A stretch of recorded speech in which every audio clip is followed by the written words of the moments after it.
will be using that line item now or next year instead of using the Sigma grant money to do that. Does that make sense?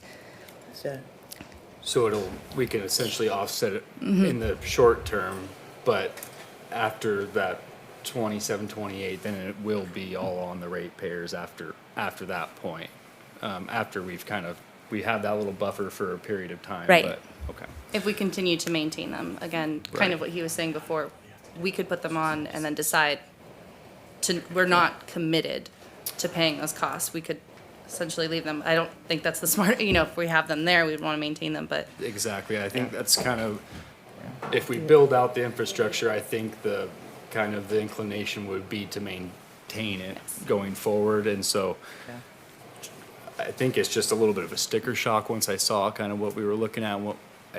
I'm not sure that we were fully anticipating that, last month when we didn't have that kind of old, maybe I just misunderstood it. Yeah. It's probably closer to the thing, so. Yeah, and like Dylan was saying, there's opportunities to maybe even reduce that cost. DWR has put a lot of funds out to get new stream gauges installed over the in recent months, and they have incentive to maintain those sites that they help install, that maintain. So it could be down the road we hand off the O&M of these sites to DWR, for example, and so that there's different opportunities to kind of collaborate with other state agencies and locals to maybe take on some of that costs for you.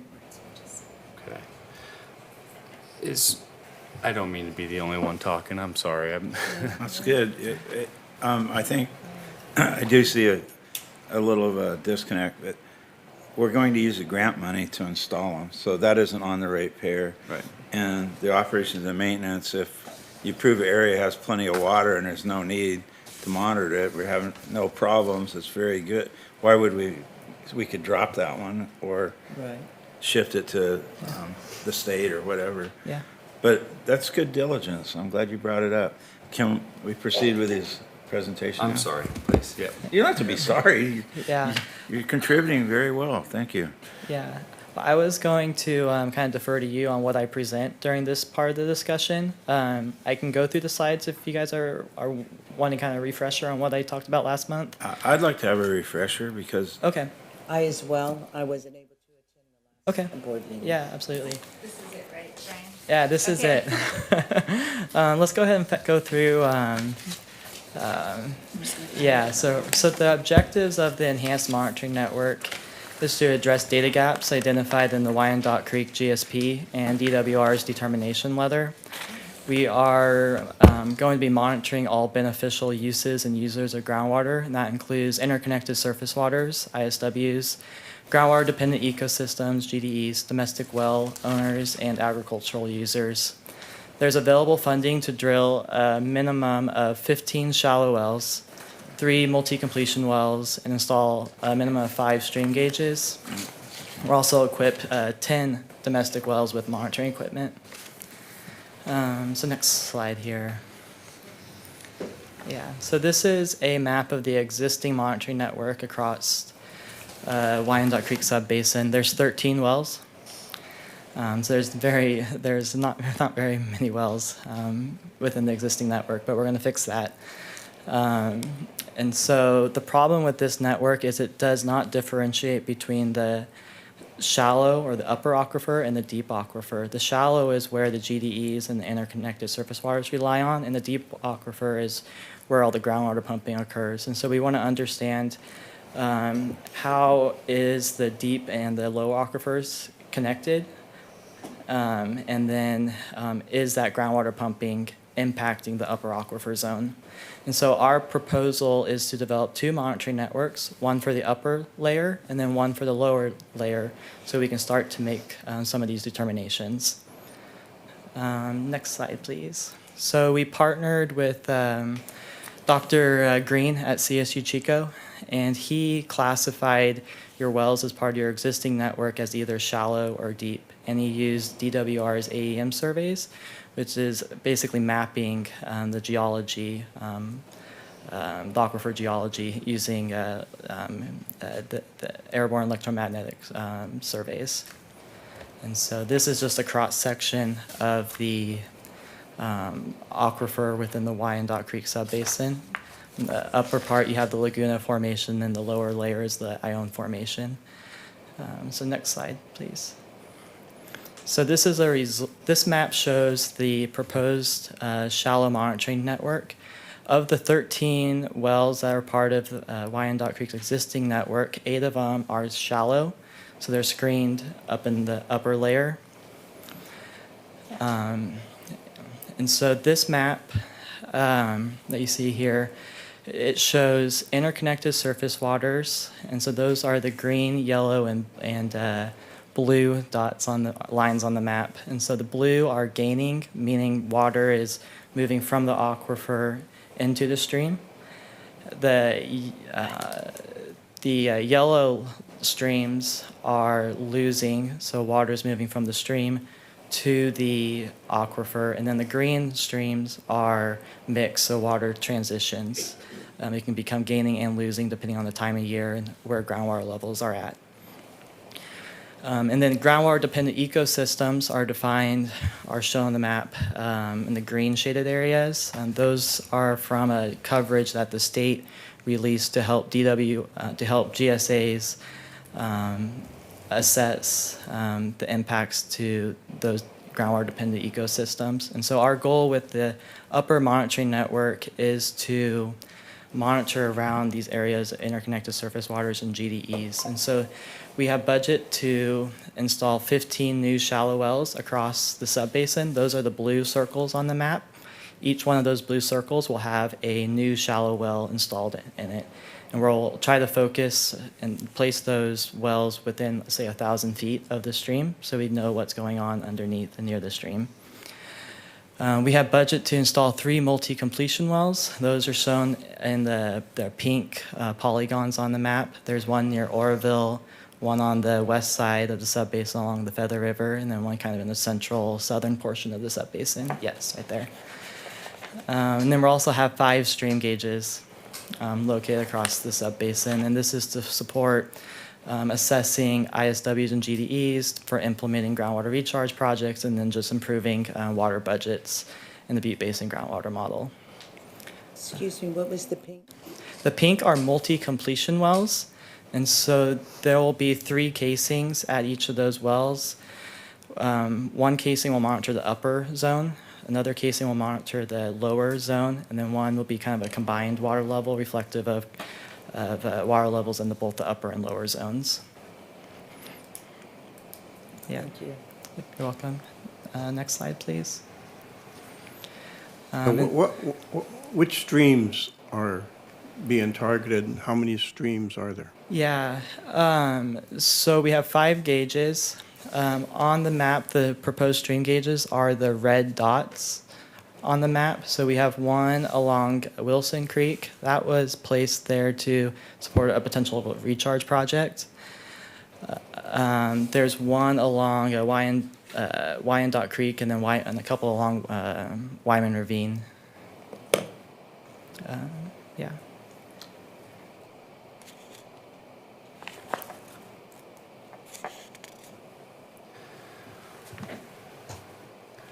So obviously we have the grant funding to build out this entire thing and Yeah. have an incredible network. Because this is going to be an ongoing theme the further down the line, where costs are going to keep going up, and Yeah. so it won't be just for this one particular thing, Right. You know, and it's just going to keep Right. kind of going this way. Right. What part of this is? What part do we need? What part do we like? Is there a combination of those things? Yeah. How much of this do we need to do our due diligence to make sure that we are operating in good faith with, Yeah. and the state knows that, and Yeah. we can move forward Yeah. without just Yeah. keep pumping this thing up? you know? Exactly. Yeah. Yeah. So I mean, this is very foundational data, in my opinion. Within the DWR's determination letter, it specifically calls out lack of information along GDEs and ISWs. So this really helps fill those data gaps. Luckily for you guys are in a medium priority subbasin, and so your issues aren't that bad. You're not the San Joaquin Valley. So hopefully, through this data that we'll collect, we'll be able to show DWR that, in fact, Wyandotte Creek is in good shape and you guys are effectively managing the sub-basin. And down the road, you guys would just be kind of smooth sailing in an ideal world.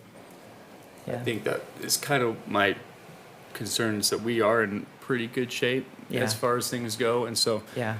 do we need as expansive of a network to check the box for DWR, or because I don't know anything about this, but my suspicion would be that once we start collecting that data, they're going to probably want to keep seeing that roll in, and if it doesn't on our every 5-year updates, it's Yeah. like, why don't you have that data anymore?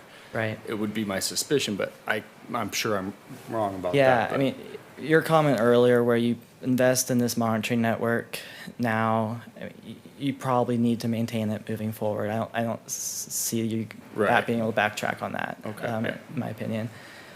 As far as additional data needs, I don't know if I have a very good answer on that one.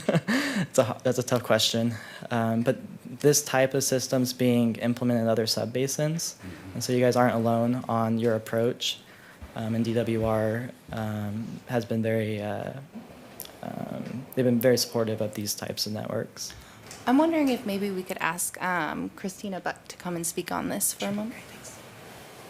Yeah, I just want to address that a little bit too. I think that Wyandotte Creek has pretty stable conditions, but we have few points to kind of tell that story and demonstrate to DWR that that's the case, especially as it relates to the different beneficial users, which we have to show that we know what the conditions are and we know how those conditions relate to groundwater dependent ecosystems, domestic wells, and agricultural, other economic uses of the aquifer. So I think this is how we demonstrate to DWR that conditions are good and right, and we don't have to escalate any other activity.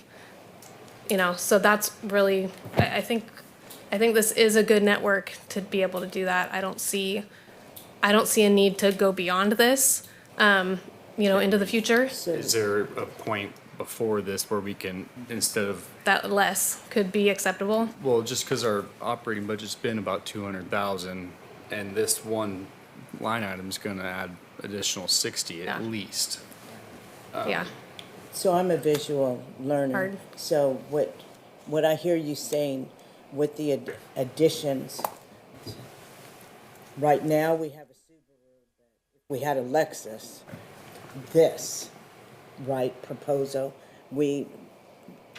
that would really satisfy DWR's questions, and then moving forward, right? I think so. Okay. Yeah. I'm thinking about whether, is this a Lexus? Maybe, or is it like a good Toyota, that like is gonna carry us the distance? Which is gonna Camry. carry us the distance? It sounds like this Yeah. is. I have one, I guess it'd be a statement or a comment. Is this, basically, this program establishes our existence?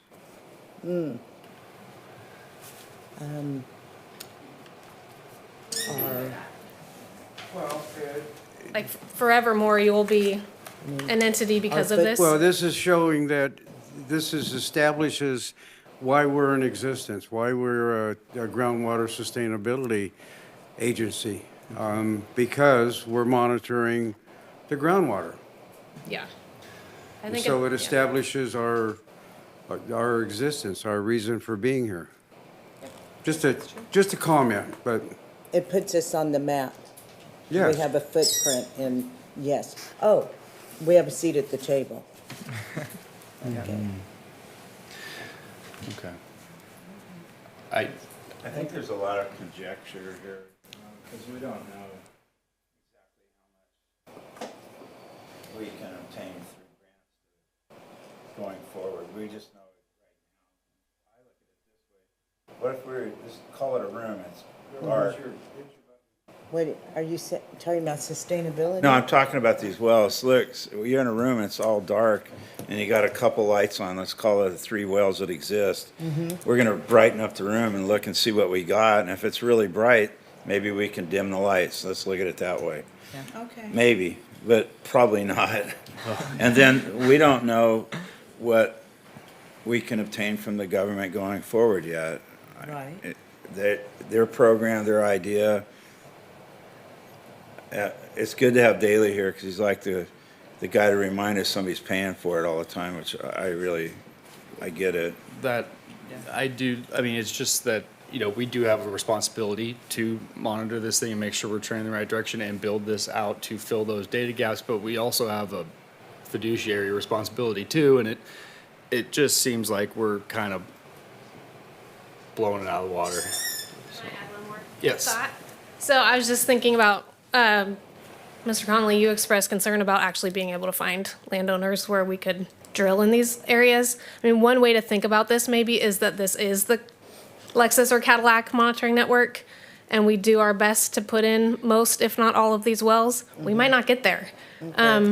And I mean, that is a lot of wells right down there along Huncut, right? It's like 6 new shallow wells. And so, you know, maybe we do need, I think, your sign off to say, do it, you know, we need to know what the upper limit is, if it's this or if it's something different. But I think it is maybe good to acknowledge that we might not get a well in each of these locations, and, you know, this is a proposed kind of ideal network. Okay, okay. Well, I'll be frank, I would like to see it cheaper and just bring it down as much as we can.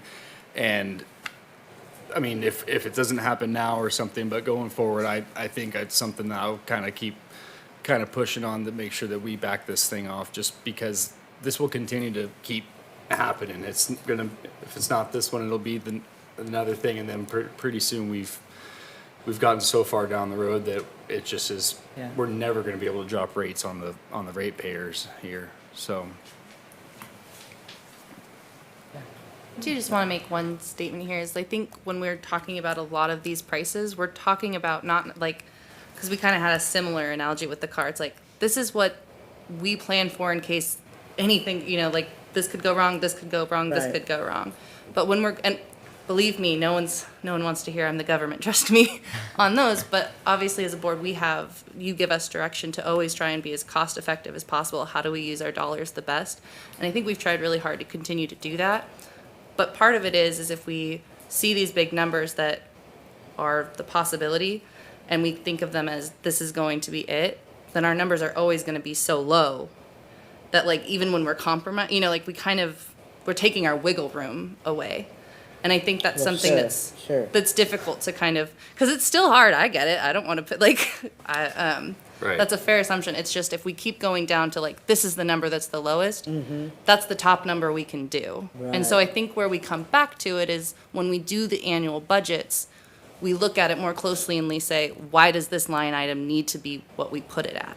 Is a good way to look at it as well, because there's kind of two areas where you come in to approve or deny those and be a part of that discussion. Okay.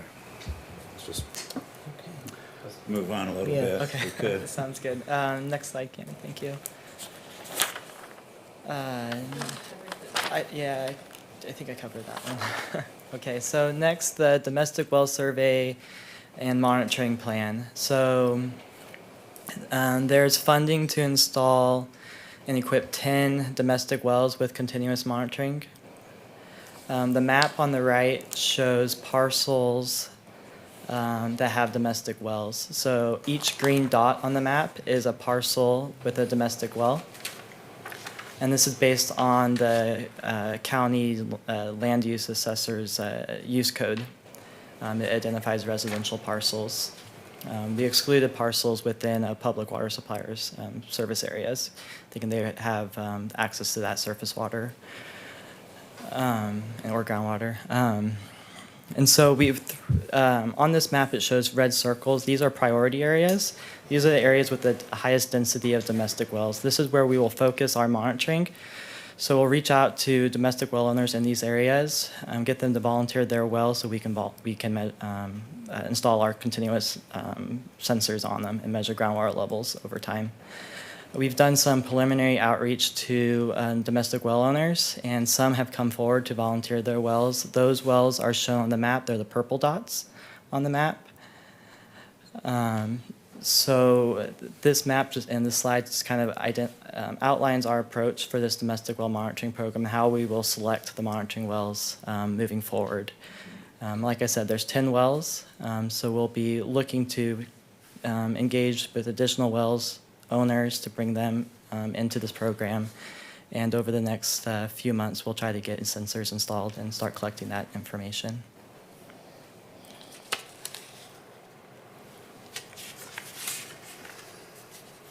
Okay, so these are the different types of sensors that we want to install. So for groundwater level monitoring sites, installation costs between $6,500 to $11,000 per site.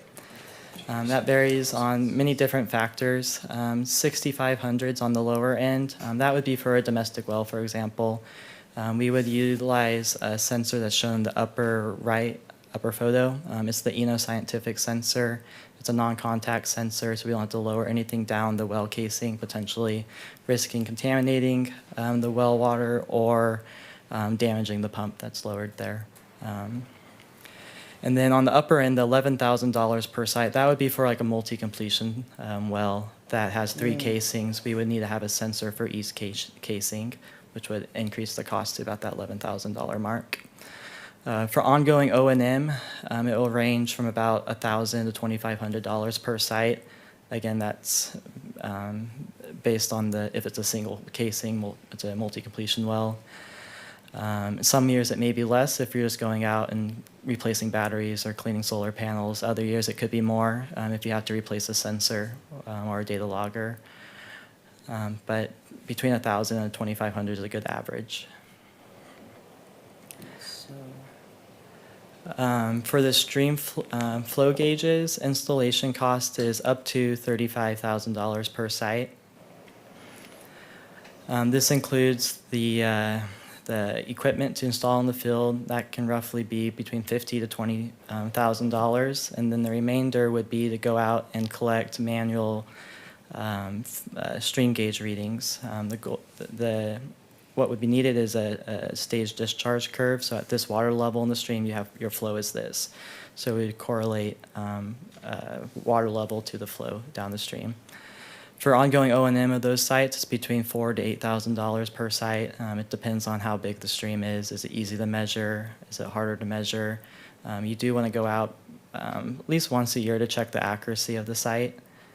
And then it also includes the replacement of any equipment that fails and routine maintenance, such as replacing batteries and cleaning the solar panels. Is there any questions on costs on this side? So you've got the low end and you've got the top of the line. Yeah. They both basically do the same thing. It's accuracy and purpose. So give me a give me your partner. I'm sorry, I thought we were in a closed session. All right. What is your recommendation? What do you mean by the upper and kind of the lower end? Is there a Well, you portion have of an the slide? installation cost. 65 to 11,000. Is that what you're referring to? Mm-hmm. Okay, so the $65,000 or $6,500, sorry, the $6,500 per site would be for monitoring a domestic well, for example. Okay. The $11,000 per site would be monitoring a multi-completion well that has 3 casings that's side by side, and each casing is monitoring a different screen interval. So you need a sensor for each one of those casings. So you're basically multiplying the equipment cost by 3. Right, for the multi. Yeah, and that's what the $11,000 per site represents. I just needed to understand Yeah. what the difference was. Yep, no problem. Okay. Okay, next slide. So this slide summarizes total installation costs and ongoing O&M costs. And so as I mentioned earlier, the grant will cover the installation of 10 domestic wells, 15 shallow wells, 3 multi-completion wells, and 5 stream gauges. So this table assumes an average cost per site for installation. And then it assumes an average cost per site for the ongoing O&M sites. So to install all those sites, you're looking at $383,000 for all the installation, the initial installation. And then moving forward, it would be about $73,500 per year to maintain all the sites that we install. And so the points have been made that we may not have to keep all the sites and that Yep. we may obtain grant money to help monitor or switch ownership to Exactly. DWR. Yes. So really, we can't, as a board, we're not going to be able to do anything till the grant runs out, and then we got to make hard decisions Right. and see Or what we can do. Or we reduce it now before the projects begin.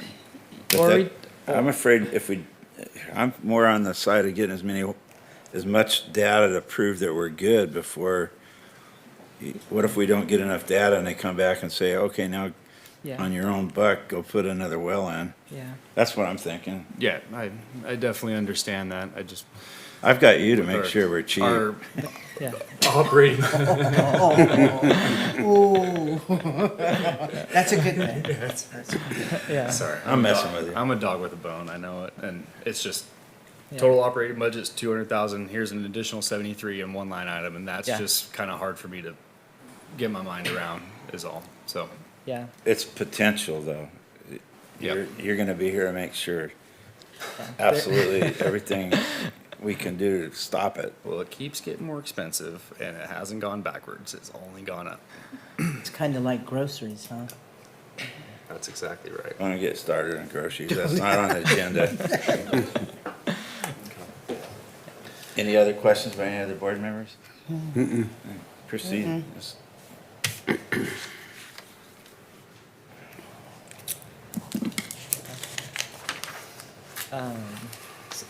So I don't know what we're looking for from the board today. I mean, just I guess buy off on the cost. You already approved the monitoring sites last board meeting, so we're comfortable with the sites? Is my understanding I don't or think I'm gonna have the votes to Okay. kind of get this back the other way, so Okay. we're kind of. you're happy? Enough.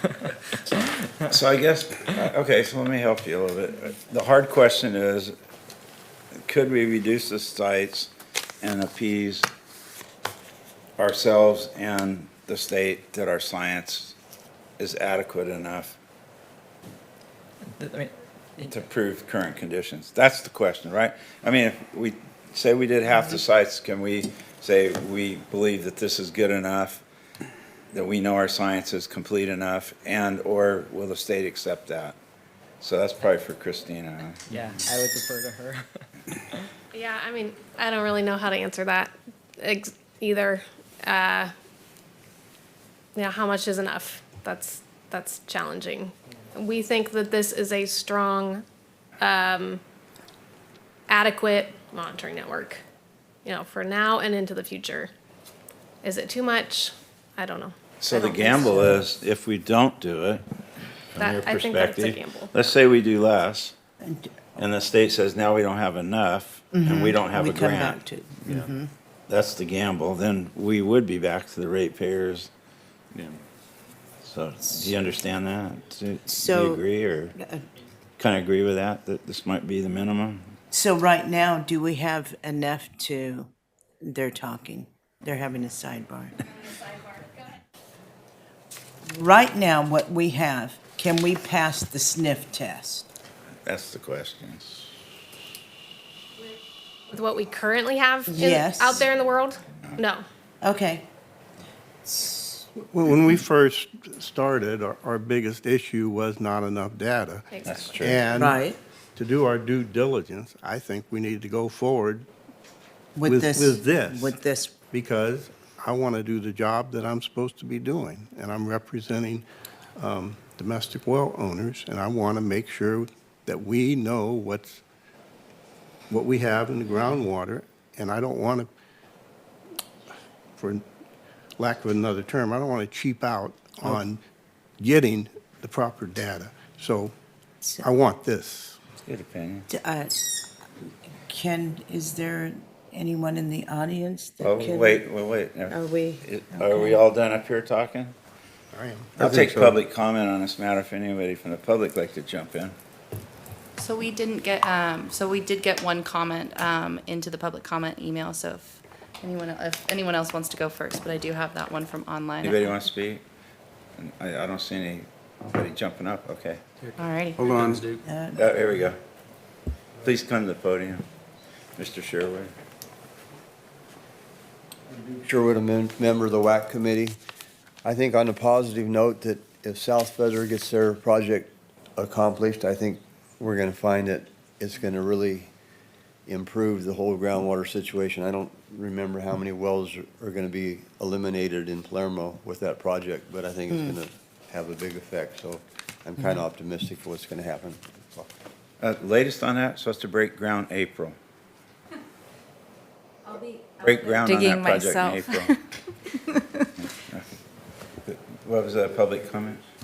Actually, it looks like all I need to do, so it looks like you should have received the public comment via email, so just for the audience, we received a public comment from K Brazil, and that was forwarded to the board. I read that one. Okay.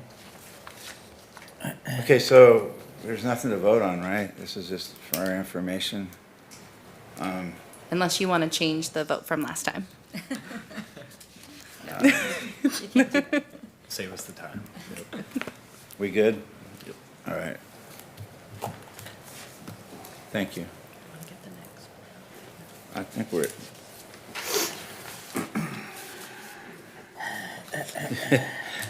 Such a smart ass. So where are we at? On 5 now? We're on 5. Yeah. Okay. The Wyandotte GSA was awarded $5.5 million. Who's going to give us a report on this? Alrighty, thank you, Chair.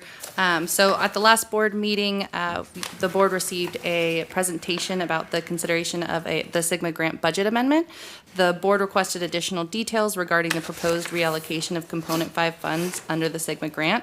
So this presentation today, it's going to provide an overview of the rationale for that reallocation and also provide an alternate option for that reallocation. And with that, I'll give it over to Becky.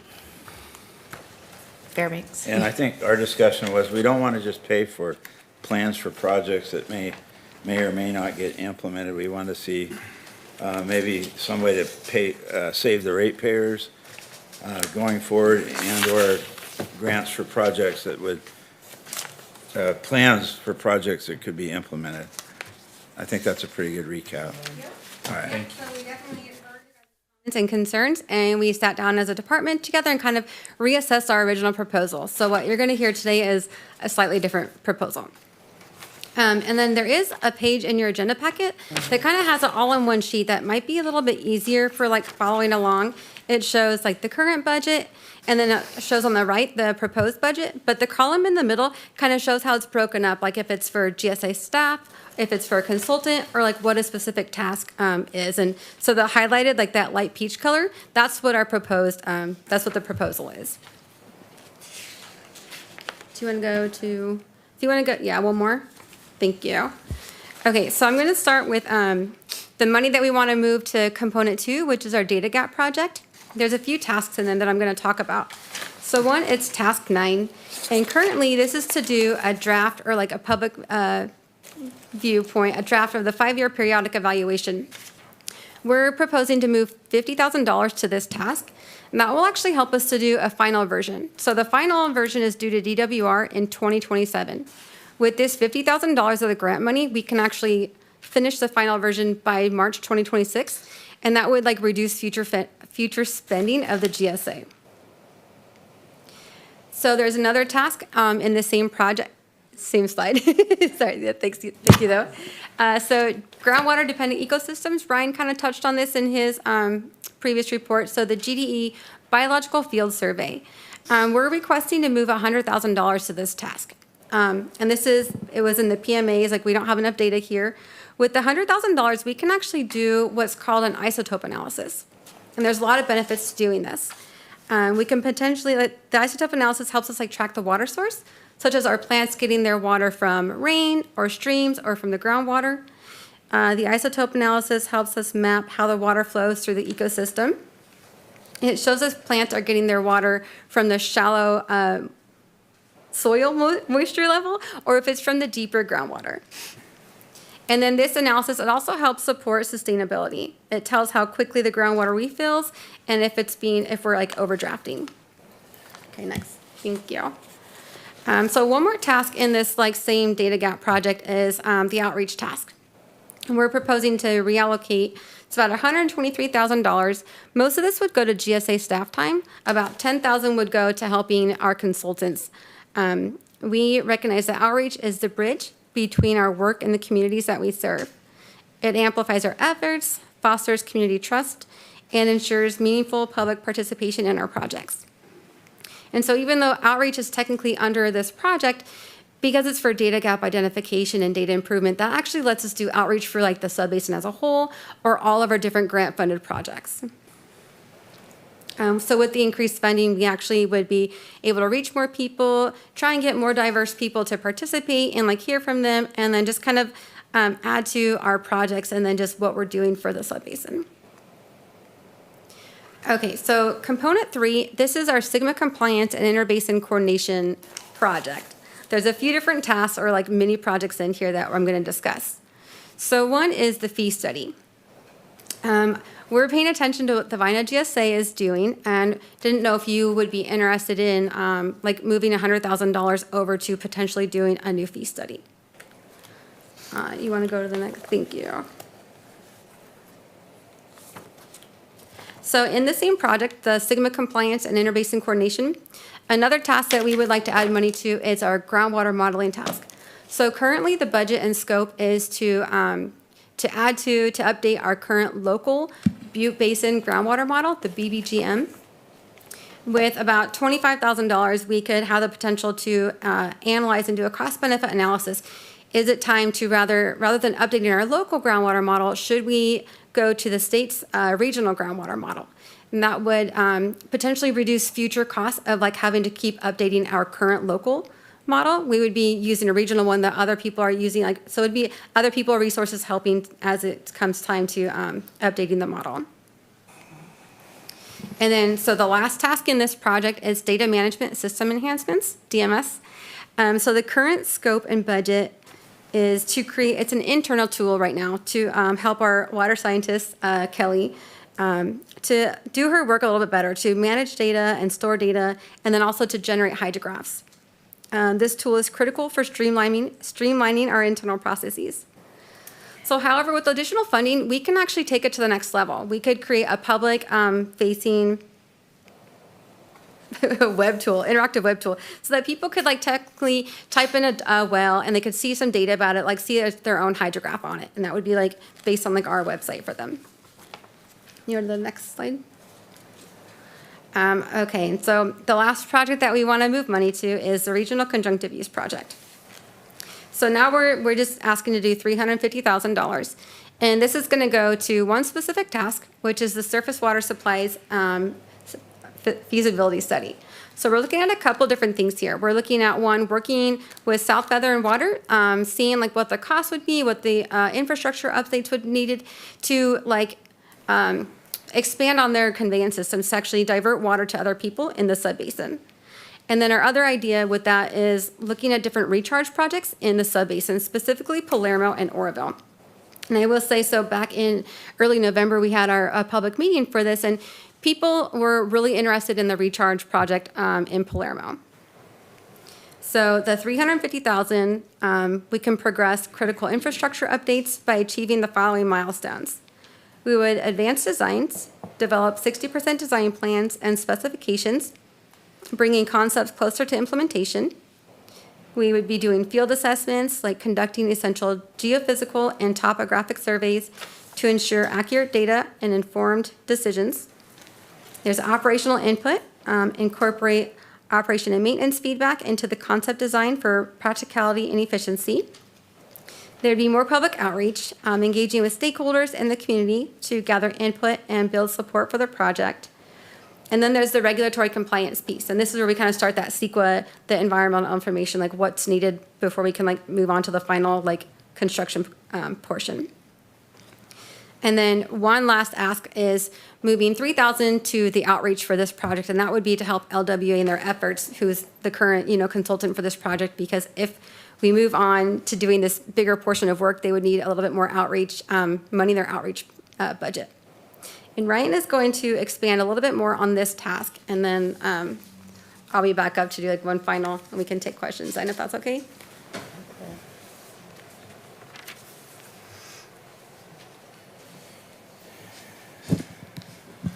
All right, so good afternoon again. I'm Ryan Fulton, Larry Walker Associates. I'll be providing a brief update on the Regional Conjunctive Use Project and elaborate on what the additional funds could contribute to advancing the designs. The materials that I'll present on today were developed in partnership with GEI consultants, West Yotes, GSA staff, and with funding with DWR. So during the presentation, I'll review groundwater conditions within the subbasin, provide an overview of the Regional Conjunctive Use Project, provide a general overview of the project implementation process, an example of potential projects. Feel free to ask questions as I go through the slides. Next slide here. So current groundwater conditions in the subbasin. As you are aware, the subbasin is a medium priority subbasin. You submitted your GSP in January of 2022 with approval from DWR. The GSP estimates overdraft as 1,000 acre-feet per year without climate change and 2,000 acre-feet per year with climate change. And so having projects teed up, ready to go will be critical as you implement the plan and adapt to varying climate conditions. The figure on the right you've probably seen before. It's taken directly from your most recent annual report. It shows groundwater pumping and annual and cumulative change in storage from water year 2000 to 2023. Water year type is shown on the figure where red, orange, yellow, green, and blue vertical bars indicate the critically dry, below normal, above normal, and wet years, respectively. The vertical blue bars show change in groundwater storage. As you can see, groundwater storage, thanks, Cami. Groundwater storage generally drops in those dry years and increases in wet years. And so through the Regional Conjunctive Use Project, our goal is to capture more of the surface water that's available in the wet years, recharge it, and have it as a reserve or a savings account for those dry years for folks to pump. Next slide. So the Regional Conjunctive Use Project consists of 3 tasks. The first task is the Intrabasin Water Exchange Feasibility Study. Its objective is to work with water purveyors with service areas within and outside the subbasin to enhance their ability to divert supply and make it available to agricultural users within the subbasin. The second task is Agricultural Surface Water Supplies Feasibility Study. Its objective is to expand surface water use for irrigation among agricultural groundwater users. And then the third task is the Agricultural Irrigation Efficiency Pilot Program. Its objective is to reduce non-beneficial evapotranspiration by improving on-farm management practices through a pilot precision irrigation program. The GSA has formed an ad hoc committee to guide this task. We partnered with the Tehama County Resource Conservation District Mobile Irrigation Lab to perform on-farm irrigation evaluations and give recommendations for improvements. There's funding under this task to implement those recommendations. And so the plan is to start these evaluations this spring when irrigation start, and then through the irrigation season implement those recommendations. So the remainder of the presentation, I'll focus on task 1 and 2 and provide more details on that. Next slide, thanks. Okay, so this slide provides a general overview of the project implementation process.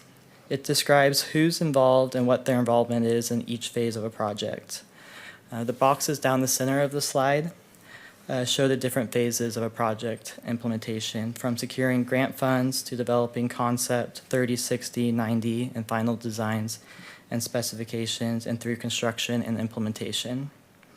Our current scope will allow us to develop concept designs, which includes identifying initial field assessment, includes identifying available surface water sources, available lands, infrastructure requirements, and conducting initial field assessments and performing cost-benefit evaluations.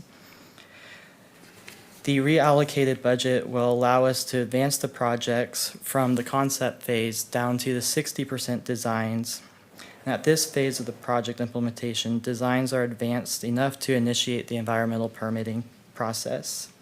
We'll have confidence in the surface water availability, the land suitability for recharge, infrastructure requirements, and then how the site would be operated and maintained over the long term. So the goal of this project is to get projects off the ground and implement it as soon as possible. So this diagram may look daunting. There's a lot of tasks and a lot of people involved. But the projects can be streamlined through coordination with stakeholders and the board on identifying, what are you guys looking for, and looking for those low-hanging opportunities. So as Becky mentioned earlier, we met with stakeholders last month at a public meeting, and we got some input on some projects I'll go over in a minute. But we'll continue to seek input from the public as we kind of work through this process, including engaging with the board more, if you guys are interested in ad hoc, specifically for these projects. Certainly something we could entertain. Okay, so next slide. Thanks, Karen. So next I'd like to highlight a few example project concepts that we've presented on so far. These projects include a multi-benefit flood control and groundwater recharge project in the Palermo area, the Honka and Wilson Creeks groundwater recharge project, and then the Feather River recharge project. Next slide. So this map illustrates the multi-benefit flood control and groundwater recharge project. The Palermo Master Drainage Plan has developed concept designs to move water away from the community of Palermo to prevent flooding. The blue shaded areas on the map are the areas within Palermo that have been prone to flooding. And so the yellow line on the map is a proposed pipeline to be used to convey stormwater away from Palermo to the Wyman Ravine. The proposed project would create recharge basins along the pipeline to infiltrate the stormwater instead of letting it go to the stream and then ultimately out of the subbasin. Additionally, the pipeline can be connected to South Feather Water and Power Agency's existing conveyance system. The red lines on the map shows the agency's existing conveyance system, and the yellow star on the map shows a potential tie-in location. So this would allow that pipeline to be used for in-lieu recharge in the irrigation season, utilizing South Feather's unused surface water supplies. Okay, so next slide. If you do that, then Yes. you're gonna have to plan retention ponds on Wyman's Ravine. That is something that, Because if you, I'm really grateful that we're gonna stop flooding in Palermo, at least right in the main area there, but Wyman's Ravine has a huge problem when it gets down towards Highway 70. right, So there's potential for stock tanks or, retention ponds with, yeah. Yeah, so we've been I working. don't wanna create another problem, all right? Right, right, absolutely, yeah. We're happy to sit down with you and talk to you about that. And West Yost, There's willing landowners yeah, too, yeah, absolutely, all right. yeah. So next project. So this map illustrates the Honka and Wilson Creek's groundwater recharge project. project would increase diversions for direct and in lieu groundwater recharge. The goal would be to give landowners the ability to divert high natural flows and unused surface water from neighboring water agencies.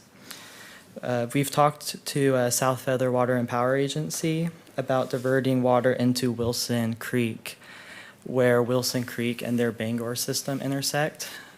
There's a dot on the map where that, yep, right there, Cammie. So water would be put into Wilson Creek, and it would flow downstream into Wyandotte Creek subbasin, where it could be picked up by downstream water users for recharge. Through this process, we may have to annex lands potentially into South Feather because their service area, it just barely goes into Wyandotte Creek subbasin. We may have to look at pumps and pipelines to convey water from the stream to the recharge locations. And then also, if we're looking to capture the high natural flows out of the channel, we would have to look at getting permits from the state to be able to capture, to be able to take that water out of the streams. There's different options for obtaining approval from the state for capturing high flows. It can be through a temporary permit. There was a new water code that was written in that would allow for diversions in instances where there's a downstream emergency or threat to the public. And then there's also existing water rights that we could look at to do that. Additionally, we plan to collaborate with Ramirez Water District and Browns Valley Irrigation District. They're in the North Yuba subbasin, but they border Wyandotte Creek on the southern edge, so there may be opportunities to collaborate with them since they're bordering your guys' lands in your area. And then the last project I wanted to cover with you guys is the Feather River Recharge Project. The project objective is to utilize excess surface water available from Thermalito Water and Sewer District and South Feather Water and Power Agency for recharge. Water would be left in the Feather River to be picked up by downstream users. The black dots on the map show existing points of diversion along Feather River. So they may be candidates for willing landowners to utilize additional surface water within the Feather River. They would potentially have infrastructure already in place to utilize that water. So we could start engaging with those folks and see if there's interest. South Feather they have a lot of excess surface water, so they've also expressed interest in maybe collaborating with the joint districts to develop a regional conjunctive use program that could potentially benefit the Western Canal and the other joint districts in years where they're curtailed. So there's lots of different opportunities, lots of surface water that's available through agencies within the Wyandotte Creek subbasin, and this just kind of explores opportunities to have downstream users utilize that water. So that's all I have. I don't know if we want to,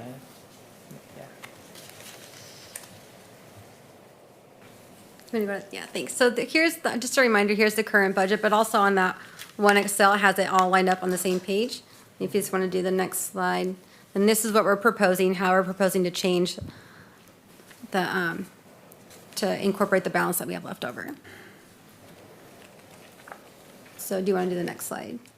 Thank you. And so this is our ask. Now we're requesting obviously if you have questions first, but if you approve this proposal or, and like today we presented it all as like a one package deal. Like you can, our hope would be that you would approve all of it, right? But you could do all of it, or you could just do some of it if there are some items that you do like, or if there's anything you want to change, or if you just don't want to at all.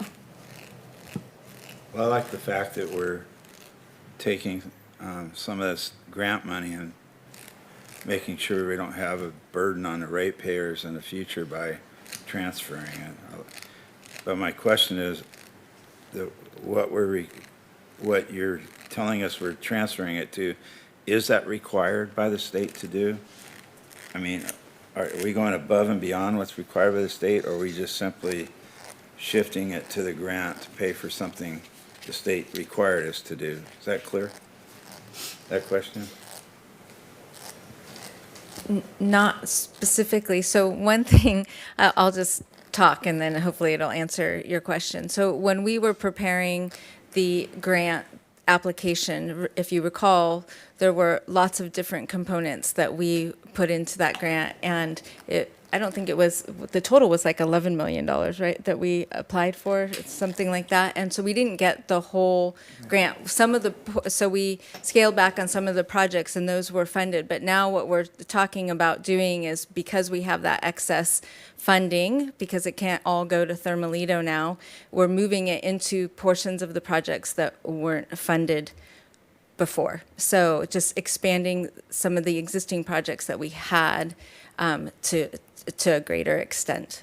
Does that answer your question? So I don't, maybe Christine. Can I add? So some of the tasks is what we do need to do for, like, specifically for the data gaps project, the task 9, right now it's just to do a draft, but in 2027, we do need to submit that final version. You get what I'm saying?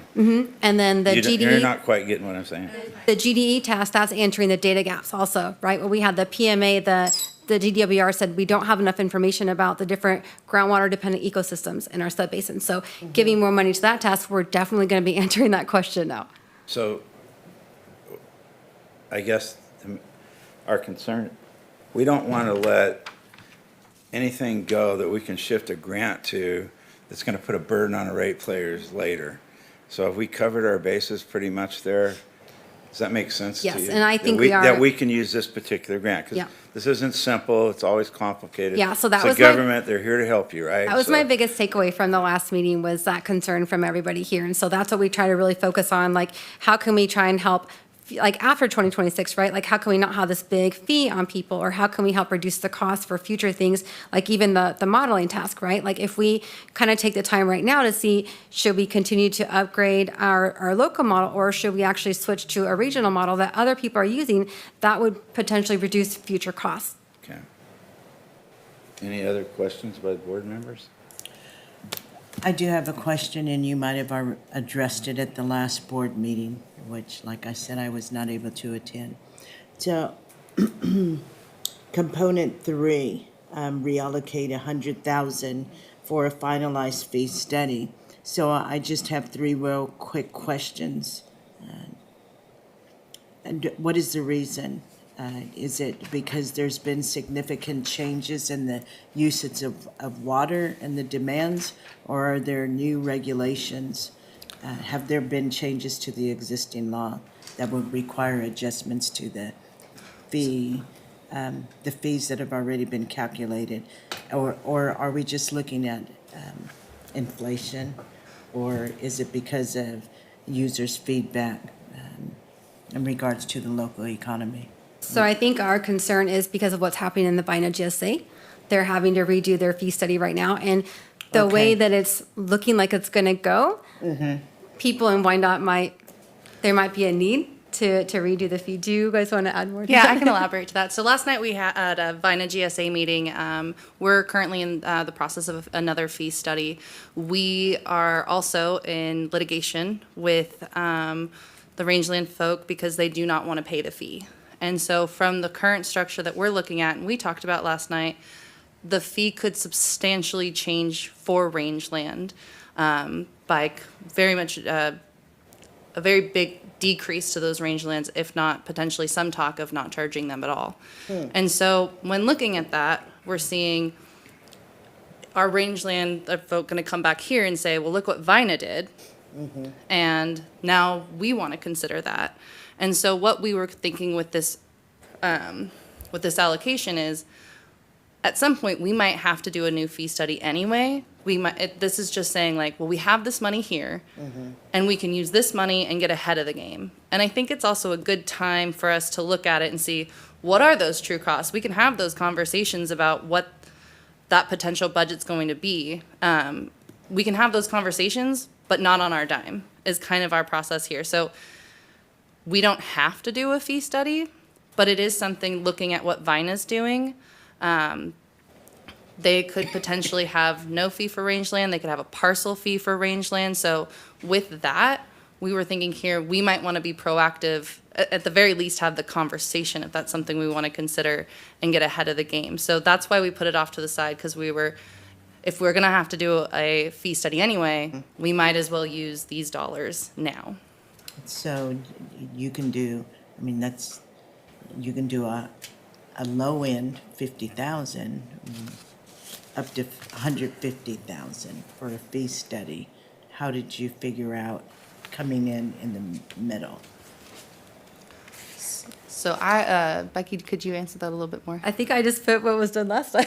That's what was spent last time, was 100,000, so I just copied the number from the last fee study. I think the other way to look at it, it's just a wise reserve of somebody else, not ratepayers' money, in case something happens there that our ratepayers come, hey, we want that model. Can we apply those funds to something that's not on our, I didn't mean to cut you off, Bill, I'm sorry. I almost start crying. You No, cut him off. I'm not cut off. You did. I'm not cut Sorry. off, I'm good. You're just too polite, man. Are we able to apply those funds to something that's not on the project list specifically as? It has to be within the grant that we applied for, so we can't use it for, like, I don't know, a different project. It has to be within the components that were already approved. Right, I guess the Restricted. question is like, is it, a fee study is on that Yes. list? So we can use those grant funds or earmark it in the future if we decide to, but it can be appropriately applied there because a fee study was originally on a list of approved things. So the Vina GSA currently, Doing. or the Vina GSA So- did use those grant funds, so it is a possibility. The Wyandotte Creek GSA did have a fee study in their grant application. And so you were actually refunded by the grant for that the first time around, and because the county provided those one-time funds.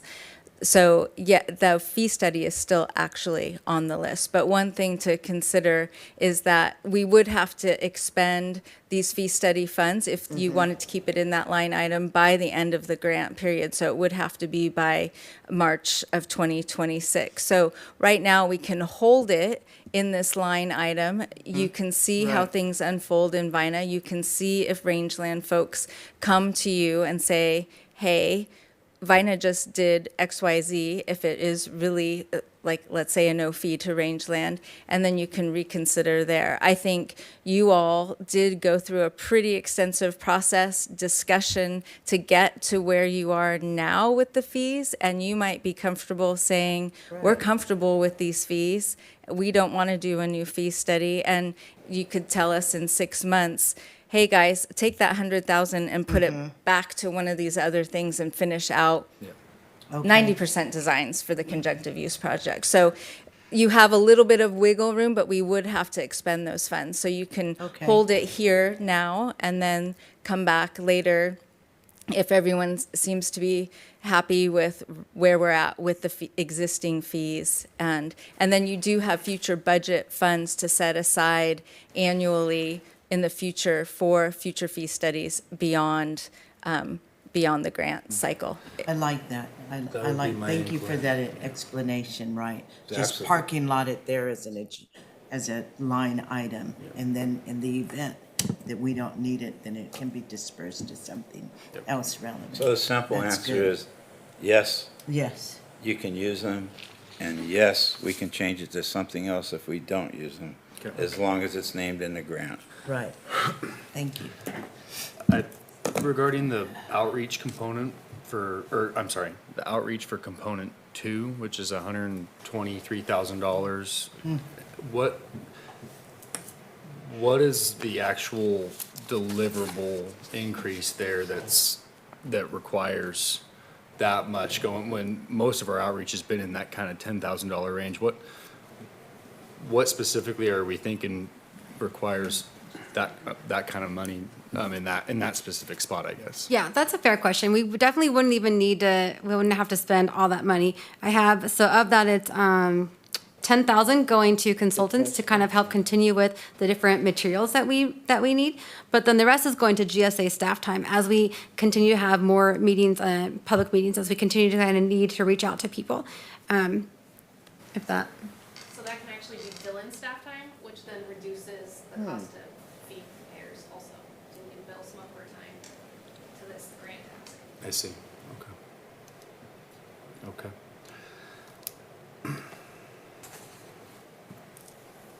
I'm waiting for Mr. Daly. Yeah, okay. Oh, you just. Are you Oh, done? man. Yeah, I think I'm done. Any other questions or comments? Any public comment on this matter? Any electronic public comment? I'll close public comment. Are we going to approve this new adjusted budget? I like it. We'll make Are a you looking motion. for a motion? I move that we approve the amendment to the SGM grant agreement to reallocate those funds. I'll second it. And I'd like to say thank you, staff, and Yes. thank everybody out there for putting up with us, but we are trying to be diligent, and thank you, And Bailey, for being so tough on it. And call me anytime, by the way. Any of you can call me. All those in favor say aye. I, Any opposed, say nay. All right. Next up is adjourn the meeting. So we're gonna meet here February 27th, 2025 at 2 PM. thank you. Oh, public comment. Anybody want to speak on something not agendized today? We can listen to you, but we cannot take action. Meeting adjourned. Thank you. Merry Christmas. See you next year. You as well. Good job.